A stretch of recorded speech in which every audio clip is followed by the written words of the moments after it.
Sir मैंने आपसे ये पूछना था कि इसमें हर क्वेश्चन में डायग्राम बनानी जरूरी है वार की? वो तो टेबल सामने हो तो डायरेक्ट ही पता चल जाता है रिस्क का, बेटा डायग्राम बेसिकली प्रॉफिट बनाने का लॉस का। पर्पज ये होता है कि एक्सप्लेनेशन हो जाती है उसकी।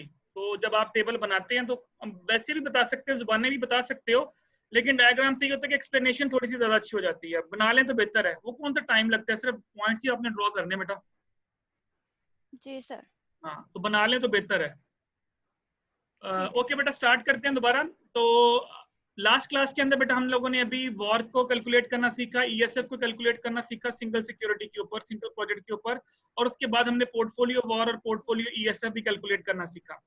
अच्छा, अभी हम डिस्कस करेंगे कुछ प्रॉपर्टीज ऑफ पोर्टफोलियो, और फिर उस प्रॉपर्टीज में से एक प्रॉपर्टी ऐसी है विच इज कॉल्ड सब एडिटिविटी, जो मैं अभी आपको यहाँ पे पढ़ाऊंगा। उसके बाद फिर हम दोबारा उसी न्यूमेरिकल पे जाएंगे जिस न्यूमेरिकल को अभी हमने छोड़ा, अभी हमने कंप्लीट किया था 4 स्टेप्स के ऊपर। 5वां स्टेप उसका प्रूव करेंगे कि क्या वाकई ऐसा होता है या नहीं होता, जो कि मैं अभी आपको सिखाने लगा।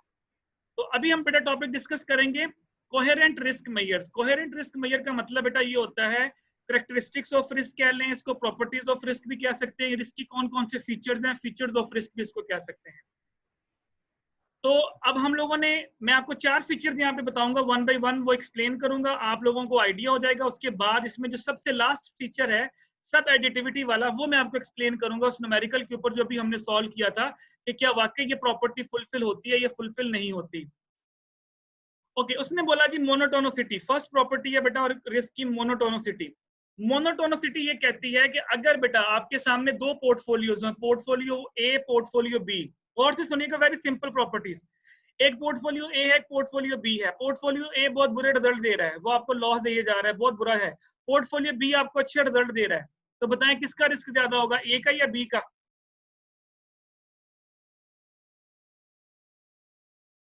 दो पोर्टफोलियो आपके पास हैं, पोर्टफोलियो ए जो है बेटा वो आपका वो आपको बहुत बुरे रिजल्ट्स दे रहा है, वो आपको लॉसेस दे रहा है।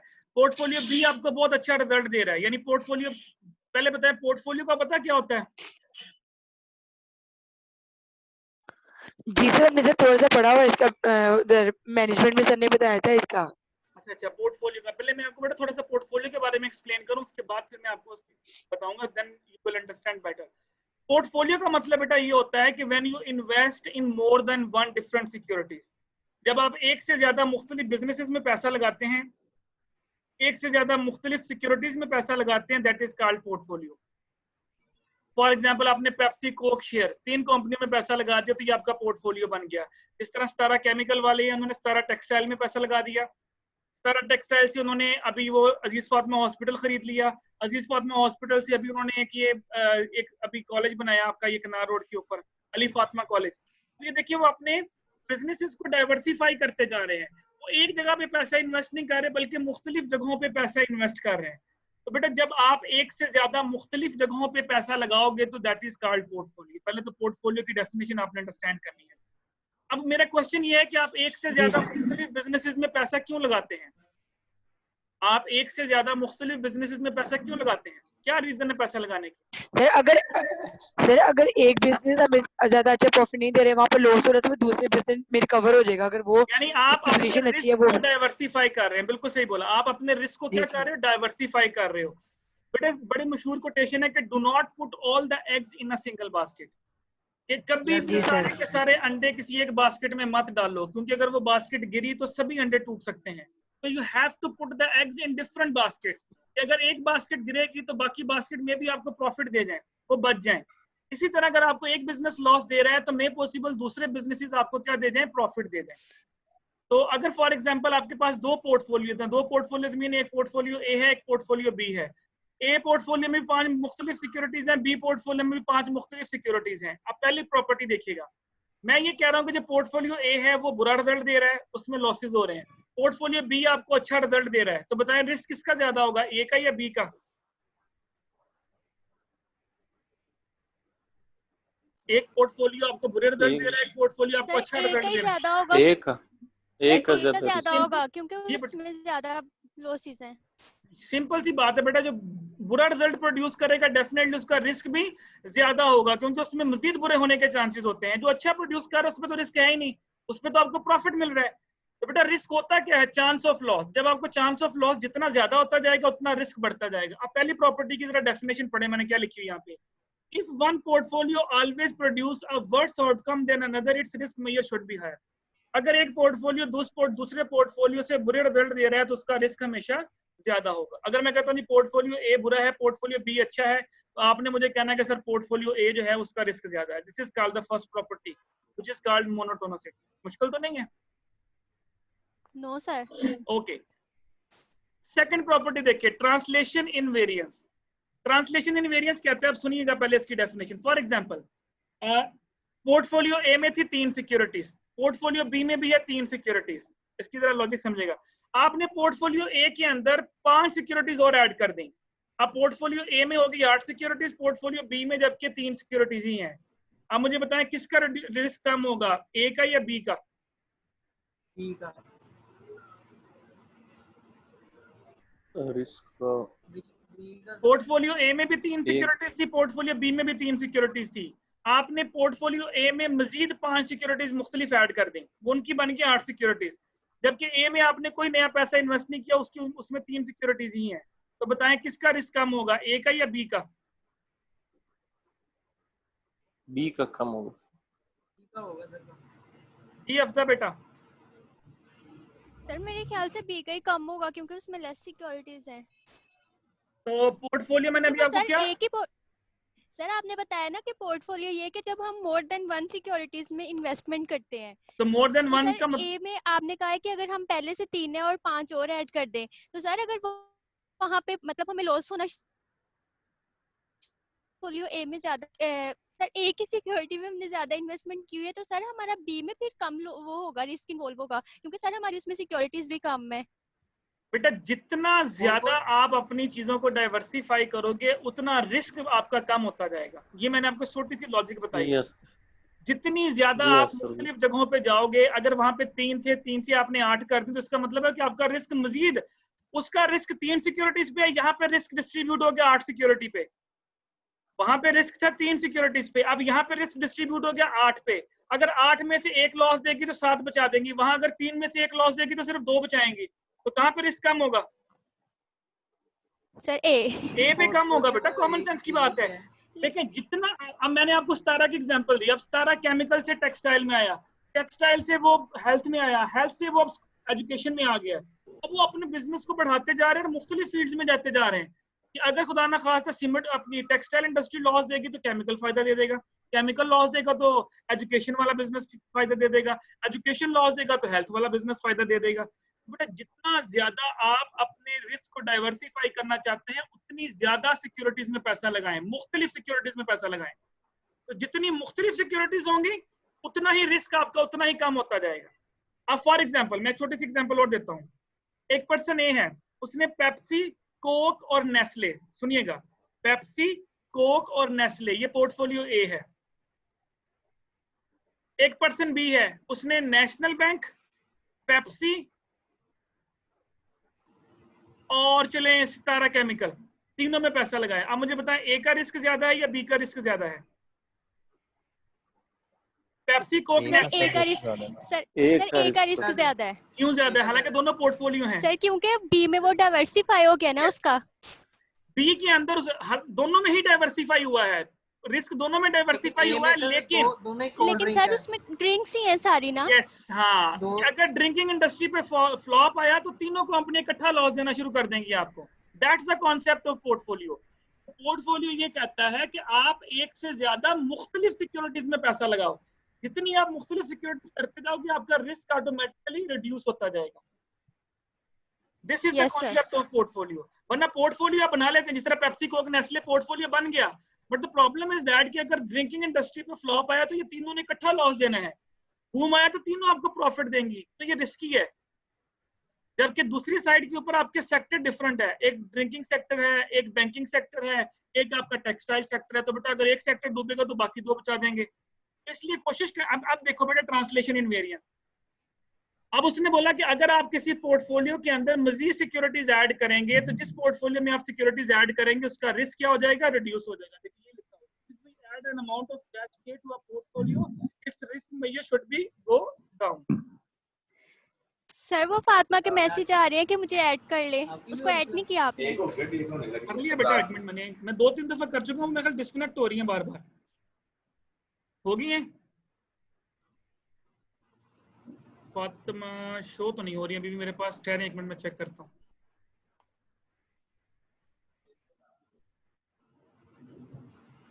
मेरे पास पेंडिंग में तो कोई नहीं आ रहा बेटा, पार्टिसिपेंट सभी मेरे पास ऐड है, उसका ज्वाइनिंग लिखा आ रहा है लेकिन अभी तक वो ज्वाइन नहीं हो पा रही।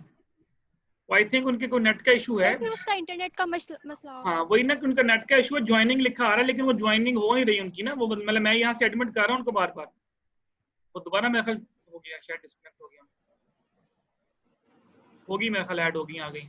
चलें जी, ओके बेटा, सेकंड प्रॉपर्टी समझ आ गई कि अगर आप एक पोर्टफोलियो में नंबर ऑफ सिक्योरिटीज को बढ़ाएंगे तो उसका रिस्क जो है वो बढ़ जाएगा। अच्छा होमोजेनिटी बेटा, थर्ड प्रॉपर्टी होमोजेनिटी बेटा, इसका सर एक मिनट काइंडली की प्रॉपर्टी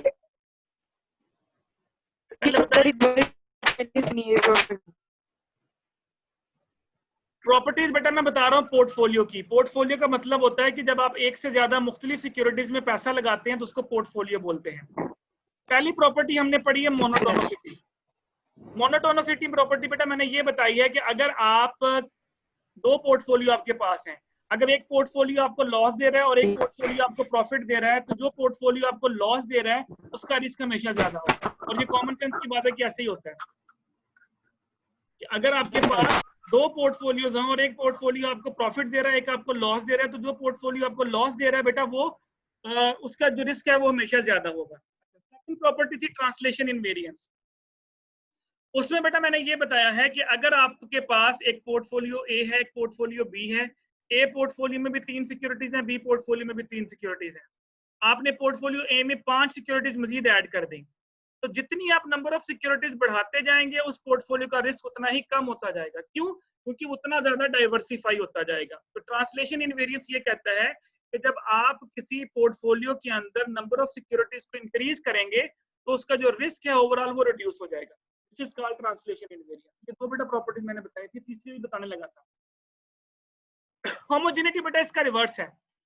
होमोजेनिटी ये कहती है कि अगर आपके पास पोर्टफोलियो ए है, पोर्टफोलियो बी है, ए में भी 8 सिक्योरिटीज हैं, बी में भी 8 सिक्योरिटीज हैं, आपने ए में से 5 सिक्योरिटीज बेच दी, ए में रह गई 3, बी में अभी तक 8 हैं, तो बेटा किसका रिस्क ज्यादा होगा, ए का या बी का? एक पोर्टफोलियो उसमें से आपने नंबर ऑफ सिक्योरिटीज कम कर दी, नंबर ऑफ सिक्योरिटीज कम कर दी, तो ए का पोर्टफोलियो रिस्क बढ़ जाएगा। जितनी सिक्योरिटीज आप कम करते जाएंगे आपका रिस्क उतना ही ज्यादा इंक्रीज करता जाएगा। तो ट्रांसलेशन इनवेरिएंस का रिवर्स है ये होमोजेनिटी। देखिए ये लिखा हुआ है, changing the size of a portfolio lambda should result the risk size become multiply by lambda. तो चेंजिंग द साइज का मतलब है कि अगर आप उस साइज को रिड्यूस कर रहे हैं तो क्या होगा, आपका रिस्क उतना ही ज्यादा इंक्रीज करता जाएगा। अब 10 सिक्योरिटीज से आपने 2 सिक्योरिटीज कर दी तो बेटा वो पोर्टफोलियो उतना ज्यादा रिस्की होता जाएगा। पहले रिस्क 10 सिक्योरिटी पे था, अब रिस्क सिर्फ 2 सिक्योरिटीज पे आ गया, तो वो आपको ज्यादा चांस है लॉस होने के। Last one is very important बेटा, जिसके लिए मैं इतना कुछ आपको बता रहा हूं, सब एडिटिविटी। सब एडिटिविटी ये कहती है, फॉर एग्जांपल बेटा एक पोर्टफोलियो ए है उसका रिस्क है 10%, एक पोर्टफोलियो बी है उसका रिस्क है 15%। जब आप इन दोनों पोर्टफोलियोज को मर्ज करोगे तो टोटल रिस्क कितना बनता है, 10 जमा 15 कितना हुआ, 25%। सब एडिटिविटी ये कहती है कि जब आप दो चीजों को मर्ज करते हैं, अगर सिंगल उनका रिस्क अलग-अलग है, जब आप उसको कंबाइन करोगे तो इट शुड बी रिड्यूस, उसको कम होना चाहिए। यानी आंसर आपका 25% से क्या आना चाहिए, कम आना चाहिए। ये तो स्पेसिफाई ना हैं, चलिए बेटा अपना माइक म्यूट करो। फाइल पे लिखना है, मैंने मीटिंग का आईडी कोड लिखना है ना। दोबारा सुने, आप लोगों ने बेटा single security analysis and portfolio analysis पढ़ा होगा जब मैंने पढ़ाया था। हमारे पास एक सिक्योरिटी ए का रिस्क होता था, एक सिक्योरिटी बी का रिस्क होता था। फॉर एग्जांपल ए सिक्योरिटी का रिस्क है 10%, बी सिक्योरिटी का रिस्क है 15%। जब आप पोर्टफोलियो रिस्क निकालते थे तो वो 25% निकलता था, बल्कि 17, 18, 19, 15, 14 निकलता था। सब एडिटिविटी ये कहती है कि जब दो मुख्तलिफ पोर्टफोलियोज को आपस में मर्ज करेंगे तो overall risk should be reduce. और बेटा ऐसे ही होना चाहिए। देखो ना, एक पोर्टफोलियो में 8 सिक्योरिटीज है, दूसरे में भी 8 है, जब आप इन दोनों को मर्ज करोगे तो सिक्योरिटीज कितनी हो जाएंगी, 16। तो फिर ओवरऑल जो रिस्क है वो कम होना चाहिए मजीद। तो सब एडिटिविटी कंडीशन ये कहती है कि जब आप मुख्तलिफ पोर्टफोलियोज को आपस में मर्ज करेंगे तो ओवरऑल रिस्क जो है वो हमेशा कम होना चाहिए इंडिविजुअल से। अब ए का पोर्टफोलियो का रिस्क था 10%, बी का था 15%, तो ये टोटल कंबाइन होकर 25% होना चाहिए, लेकिन ये उससे कम होगा। ये पोर्टफोलियो की प्रॉपर्टी है। तो ये जो प्रॉपर्टीज हमने 4 पढ़ी हैं, वॉर जो है बेटा वो इन 3 प्रॉपर्टीज को फुलफिल करता है, पहले वाली 3 प्रॉपर्टीज को। वॉर जो है वो सब एडिटिविटी प्रॉपर्टी को फुलफिल नहीं करता, यानी वॉर इस प्रॉपर्टी को फुलफिल नहीं करता कि अगर आप 2 पोर्टफोलियो को मर्ज करेंगे तो रिस्क कम होना चाहिए, जबकि ईएसएफ ये कहता है कि जब आप 2 पोर्टफोलियो को मर्ज करोगे तो रिस्क हमेशा कम होगा। इसीलिए बेटा मैंने कहा था कि ESF is a better measure than VaR, यानी ईएसएफ ये चारों प्रॉपर्टीज को फुलफिल करेगा, जबकि वॉर जो है वो सब एडिटिविटी कंडीशन को फुलफिल नहीं करता। यानी वॉर ये कहता है कि जब आप 2 पोर्टफोलियो को मर्ज करोगे तो ओवरऑल रिस्क बढ़ेगा, कम नहीं होगा, हालांकि ऐसा होना नहीं चाहिए। लॉजिकली ये मैंने पढ़ाया आपको कि जितनी पोर्टफोलियो के अंदर सिक्योरिटी ज्यादा होगी रिस्क उतना ही कम होगा। तो क्या वाकई ऐसा है या नहीं है, ये अभी हम बेटा प्रूव करेंगे, जब भी हमने क्वेश्चन किया था थोड़ी देर पहले।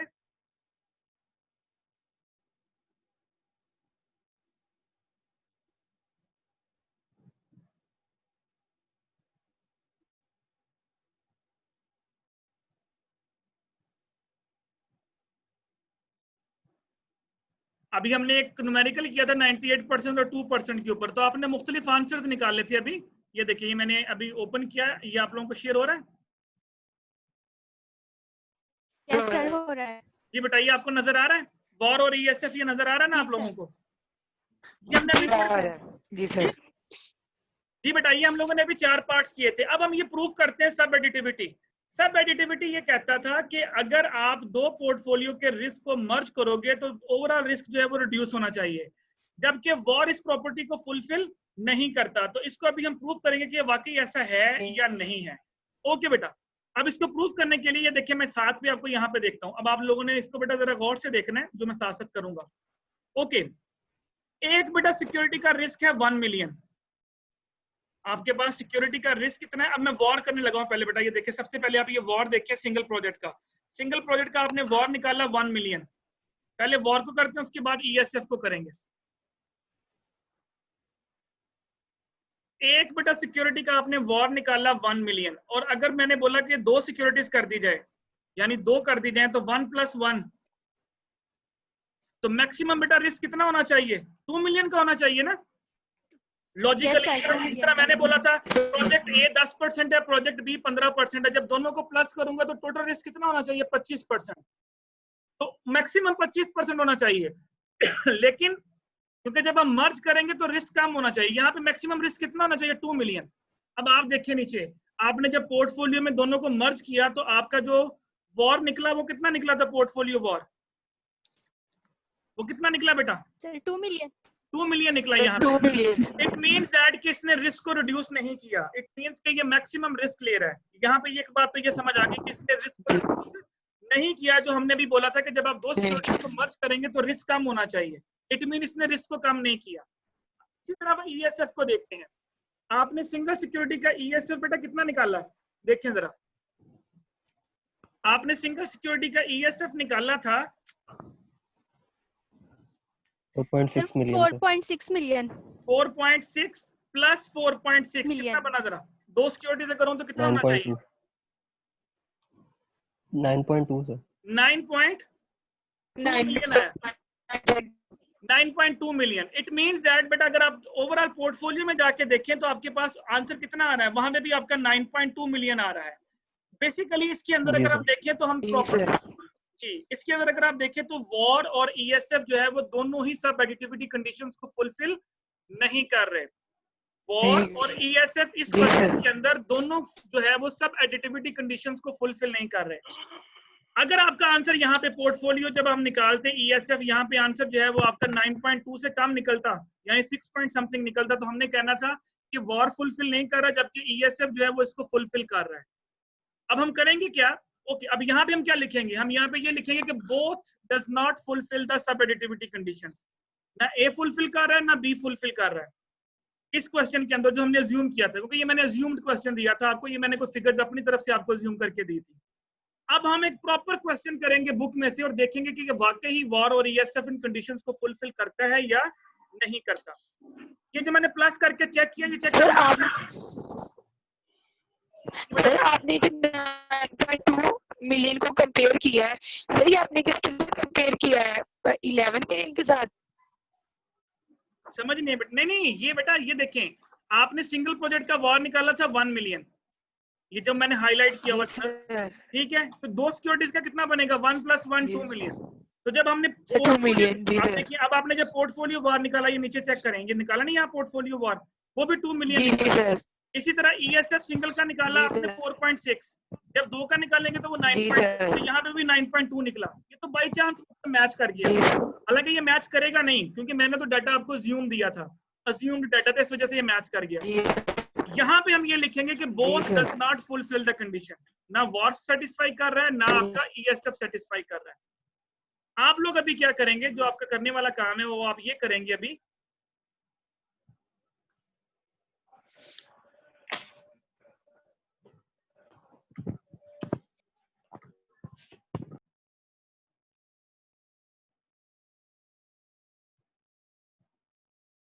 मैं आपके सामने बेटा बुक ओपन करूंगा अभी, और उस बुक के अंदर हमने जो क्वेश्चन स्टार्ट किया था, अगर आपको याद हो तो हमने एक क्वेश्चन स्टार्ट किया था, उसका A और B पार्ट आप लोगों ने सॉल्व किया था।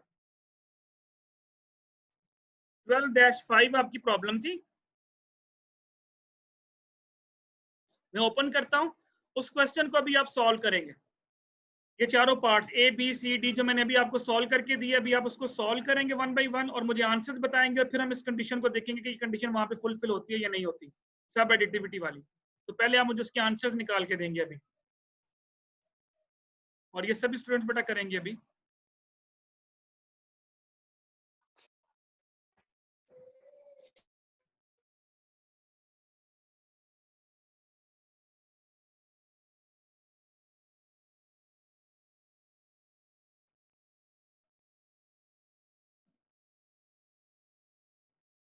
ओके बेटा, ये क्वेश्चन था हमारे पास। This is suppose that each of two project has 0.9% chance of loss 10 million and 99.1% chance of 1 million। दो पॉइंट है बेटा, एक 99.91% है और एक 0.9% है। पहले इसका वो डायग्राम बना ले, प्रोबेबिलिटी, और वो लिख लें, गेन और लॉस लिख लें, और फिर आप पहले वॉर निकालें 99 पे और ESF निकालें। पहले A और B पार्ट सॉल्व करें, ये आपके सादा के हैं।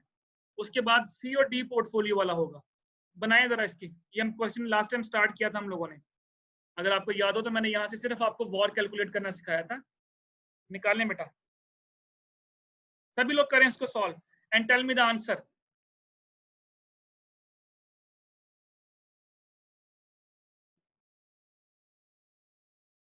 नाइनटी 99.1% पे बेटा आपका पास है कितना लॉस? 1 मिलियन, और 0.9% पे चांस है 10 मिलियन।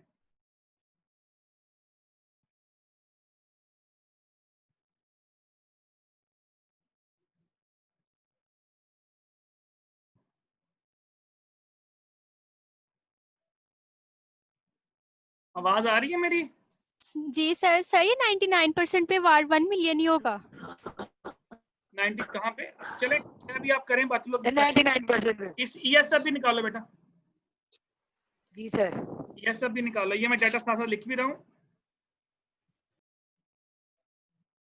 ये बेटा आपके पास क्वेश्चन है।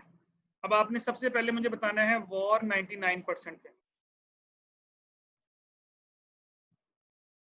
A part. जी 1 मिलियन है बेटा। जी सर 1 मिलियन। ओके, ESF निकालो बेटा, वही जो मैंने तरीका सिखाया था। तो 99 से पहले 99.1 का डिफरेंस लें, तो 99% पे वेट कितना बनेगा बेटा? 99% पे वेट कितना बनेगा? 1%। 1%। डिवाइड बाय 1 करना है आप लोगों ने।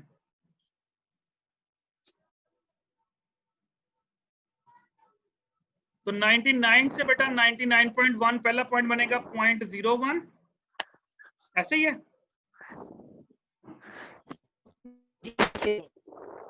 Divided by 1 multiply by 1 plus, तो 99.1 से क्या बनेगा? 0.9 बनेगा। जी सर 0.9 डिवाइडेड बाय 1 जी सर 9.1 आता है ESF। तो मल्टीप्लाई बाय क्या है 10। जी बेटा कितना है 9.1 मिलियन। सर 9.1। चलें बेटा ये तो हो गया आपका सिंगल सिक्योरिटी का। ओके बेटा आपने निकाल लिया वार 99% पे 1 मिलियन, ESF 99% पे 9.1 मिलियन। अब बेटा बनाएं पोर्टफोलियो का। तो सबसे पहले वो टेबल बनाया जो मैंने सिखाया आपको। तो पहले A square B square 2AB, जिसको मर्जी B रख लें, इट्स अप टू यू। तो पहली वैल्यू को A रख लें, दूसरी वैल्यू को B रख लें। तो 0.9% का स्केल लें पहले। ये मैं साथ साथ आपको लिख के भी दे रहा हूँ जी। पहले 0.81। जी कितना है 0.81। 8 से डिवाइड किया 0.0081। 100 से डिवाइड भी करना है 0.081। 0 बेटा आपकी आवाज बहुत कट रही है फातिमा बेटा। सर 0.0081। 0.0081%, ये पहला बन गया। और बेटा आपके पास 10 मिलियन था, तो 10 + 10 कितना हो गया 20 मिलियन। ये पहला पॉइंट आ गया। ये आपके पास A स्क्वायर आ गया। तो ये हम पहले टेबल बनाएंगे, उसके बाद इस क्वेश्चन को हम सॉल्व करेंगे। ये आपके पास प्रोबेबिलिटीज हैं और ये आपके पास यहाँ पे गेन और लॉस है जी। सेकंड बनाए बेटा। तो 99.1 का स्क्वायर जी कितना आया सर उसका स्केयर लेके 100 पे डिवाइड किया तो 98.2081। 98.2081 आता है। 2081 चलें लिख लें, पूरा लिख लें, ठीक है %। और ये बेटा आपके पास था 1 मिलियन, तो 1 + 1 कितना हो जाएगा 2 मिलियन। 2 million sir. जी हो गया। ओके बेटा अब आए 2AB, तो 2 मल्टीप्लाई बाय 0.9 तो करके आता है 78.38। डिवाइड बाय 100 भी करना है जी सर। सर 100 से डिवाइड करके आता है 1.7838। 1.7838%, ठीक हो गया। और ये बेटा आपके पास है एक पॉइंट है आपके पास 1 और एक है आपके पास 10, तो ये क्या हो जाएगा 11 मिलियन। अब चेक करें बेटा प्रोबेबिलिटीज को प्लस करके देखिए 100% हो रही है जी। तीनों प्रोबेबिलिटीज को प्लस करें, it should be equal to 100। 98.2081 plus 1.7838 plus 0.0081, तीनों को प्लस करें 100% हो रहा है। 99.999 भी है तभी ठीक है। सर तभी ठीक है बेटा, सर वो समझे। 100 पूरा आ रहा है। चलिए अगर 100 पूरा आ रहा है तभी ठीक है। चलें अब इसकी डायग्राम ड्रॉ करें बेटा सेम। अब इसकी सेम डायग्राम ड्रॉ करें। पहला पॉइंट 98 पे आएगा, फिर उसके बाद 1.78 है उसमें ऐड करें, उसके बाद फिर 0.008 ऐड करें। इस तरह मैंने आपको डायग्राम ड्रॉ करना सिखाई। डायग्राम ड्रॉ करके मुझे बताएं वॉर और ESF दोनों। तो वॉर आएगा बेटा सबसे पहले 99% पे और ESF 99%। बताएं मुझे क्या आ रहा है। पहले डायग्राम ड्रॉ कर लें। तो पहला पॉइंट 98.20 आएगा, उसमें 1.7838 ऐड कर दें। दूसरा पॉइंट आ जाएगा, उसमें फिर 0.0081 ऐड कर दें। तीसरा पॉइंट आ जाएगा जी सर। 11 मिलियन आ रहा है मेरा ख्याल वॉर। देखें जरा।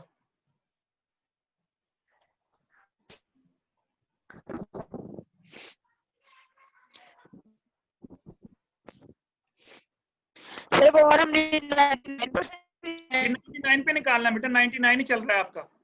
जी सर 99 जी सर 11 मिलियन 11 मिलियन आ गया। अब ESF निकालो बेटा उसी तरह। इस पॉइंट पे उसने बोला 99 से पीछे की तरफ मूव करना शुरू कर दो। तो 99 से पीछे जो पॉइंट आएगा उसका डिफरेंस लो, मल्टीप्लाई बाय उसका पॉइंट, प्लस उससे पिछला पॉइंट मल्टीप्लाई बाय उसका पॉइंट। अब देखें 99 से जब आप पिछला पॉइंट आपके पास कौन सा आ रहा है उसमें से माइनस करेंगे ना सबसे पहले। हाँ जी बिल्कुल, उससे ऊपर की तरफ मूव करना है आपने। जी सर। से पहले ये डिफरेंस कितना है 0.7 कितना 0.79 बेटा आपकी आवाज ही नहीं समझ आ रही है, आप क्या बोल रहे हो। सर 0.7919 7 डिवाइडेड बाय वेट कितना है बेटा 1 मल्टीप्लाई बाय कौन सा पॉइंट है बेटा उसका देखो मल्टीप्लाई बाय कौन सा पॉइंट है मल्टीप्लाई बाय 11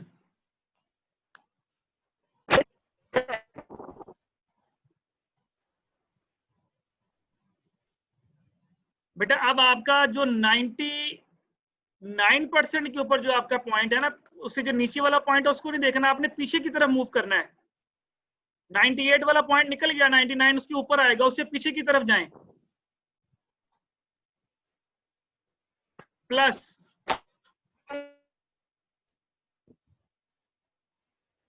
जी अफजा बेटा आगे आगे डिफरेंस लो 100 से माइनस करो उसको जो आपका पॉइंट था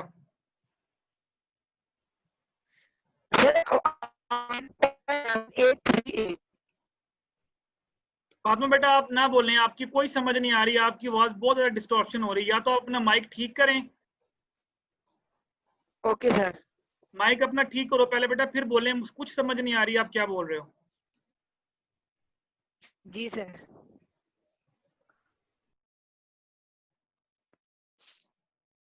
जी बेटा अब आपने 99% पे ESF निकालना है तो 99 से पहला पीछे पॉइंट मूव करें आपका तो आपने ऊपर की तरफ जाना है लाजमी नहीं कि तीनों पॉइंट इसमें आएंगे ESF में अब इस ESF में सिर्फ 2 पॉइंट आपके आएंगे तो 99 से आपने डिफरेंस लिया 99 पॉइंट समथिंग जो भी था अब 100 से उसका डिफरेंस लिया कितना आता है 0.0081 आ रहा है जी सर यही आ रहा है 0.0081 आ रहा है जी सर 0.0081 आ रहा है डिवाइडेड बाय 1 और मल्टीप्लाई बाय उसका पॉइंट कितना था बेटा उसका पॉइंट सर 20 आप बेटा देखो इसका कितना निकलता है आपके पास ESF इसको ऊपर पहले दोनों को ऐड करो 0.0081 और 0.7919 ऐड करो ये 1 के बराबर आता है अगर ये 1 के बराबर आता है तो ठीक है अदरवाइज आपने गलत किया इसको सर नहीं ये 1 के बराबर नहीं आ रहा फिर आपने पहले डिफरेंस गलत लिया है तो 99 से ऊपर डिफरेंस क्या था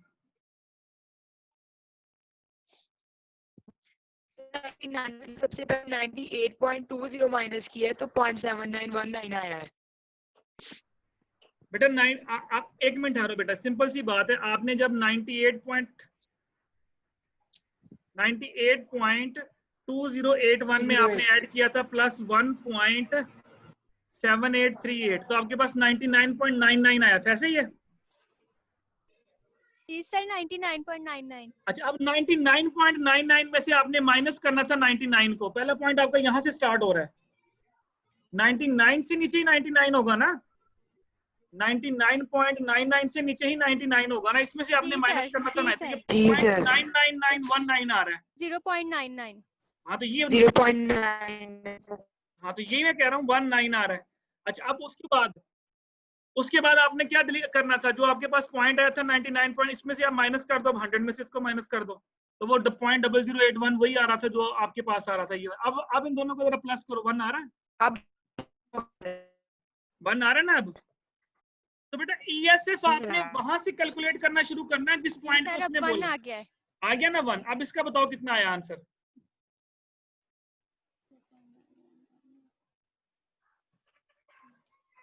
जल्दी करें हमारी जो लेक्चर की वीडियो वो खत्म होने वाली है मैंने इसको वाइंड अप करना है इसमें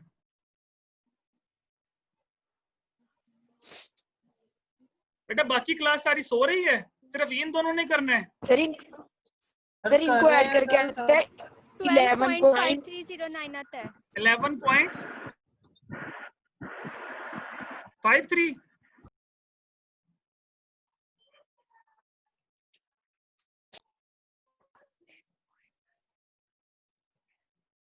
11.53 बोला बेटा आपने सर 12.53 आता है मेरा तो सर मेरा 11 पॉइंट आ रहा है अच्छा चले मैं फिलहाल 11.53 लिख लेता हूँ अप्रोक्सीमेटली लिख लेते हैं बाद में आप चेक कर लीजिएगा कहाँ पे गलती है अच्छा अब ये बेटा आपके पास क्वेश्चन सॉल्व हो गया अब आपने बेटा यहाँ पे प्रूव करना है कि आपका जो हमने अभी लास्ट प्रॉपर्टी पढ़ी थी सब एडिटिविटी वाली कि वो प्रॉपर्टी हमारी फुलफिल हो रही है या फुलफिल नहीं हो रही तो वो प्रॉपर्टी बेटा हमने क्या पढ़ी थी कि वॉर इसको फुलफिल करता है कि ये नहीं करता। अब देखिए सिंगल सिक्योरिटी का वॉर कितना है बेटा 1 मिलियन।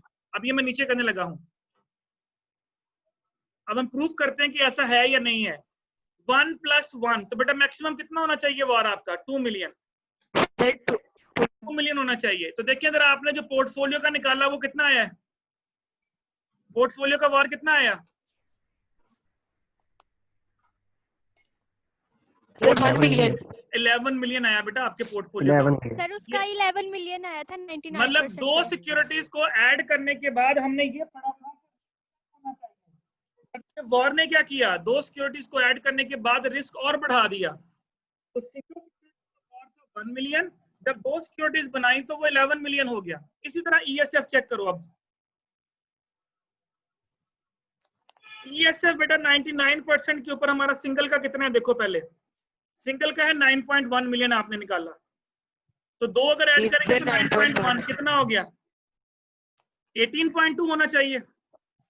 यानी जब हम सिक्योरिटीज को मर्ज करेंगे तो 18.2। तो देखिए हमने पोर्टफोलियो में जब ईएसएफ निकाला तो वो कितना निकला, वो निकला 11.53 जो आपने भी बोला जो निकाला, ये निकला। तो मतलब है कि ईएसएफ की जो प्रॉपर्टी है वो फुलफिल हो रही है कि अगर आप दो सिक्योरिटीज को मर्ज करते हैं तो रिस्क कम होना चाहिए। तो यहाँ पे रिस्क बनना चाहिए था 18.2 लेकिन उसने बना दिया 11.5। इसका मतलब उसने फुलफिल किया, जबकि वॉर के मुताबिक रिस्क होना चाहिए 2 मिलियन और उसने रिस्क कितना दिया हमें 11 मिलियन दिया था यहाँ पे जो हमने को सॉल्व किया था। तो इसका मतलब यहाँ पे ये हुआ कि war does not satisfy the condition while ESAF satisfy the condition of सब एडिटिविटी। तो वॉर सेटिस्फाई नहीं कर रहा जबकि ईएसएफ जो है वो इस कंडीशन को सेटिस्फाई कर रहा है। ये था बेटा आज का हमारा लेक्चर जो मैंने आप लोगों को बताया कि हम लोगों ने वॉर कैसे निकालना है, ईएसएफ कैसे निकालना है और एंड पे जाके आपने इसकी वैल्यूज को चेक कैसे करना है। यहाँ तक कोई प्रॉब्लम तो you can ask any question any one of you.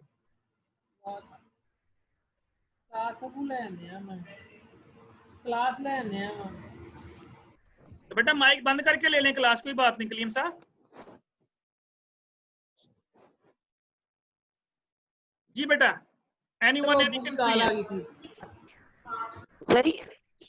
Sir मैंने ये पूछना था कि जो हमने पोर्टफोलियो वाली डायग्राम बनाई है उसमें हमारे 3 पॉइंट थे। सबसे फर्स्ट पॉइंट था 98.20, सेकंड था 99 पॉइंट और थर्ड था 100%। लेकिन सर जब हमने इसका ईएसएफ बेटा उसने आपसे ईएसएफ मांगा था 99 पॉइंट पे, तो आपने जहां पॉइंट लगा उससे ऊपर की तरफ मूव करना है, चाहे वो 1 पॉइंट बचे, चाहे 2 पॉइंट बचे, चाहे 3 पॉइंट बचे। जिस पॉइंट पे उसने ईएसएफ मांगा है आपने उससे पीछे की तरफ मूव करना है।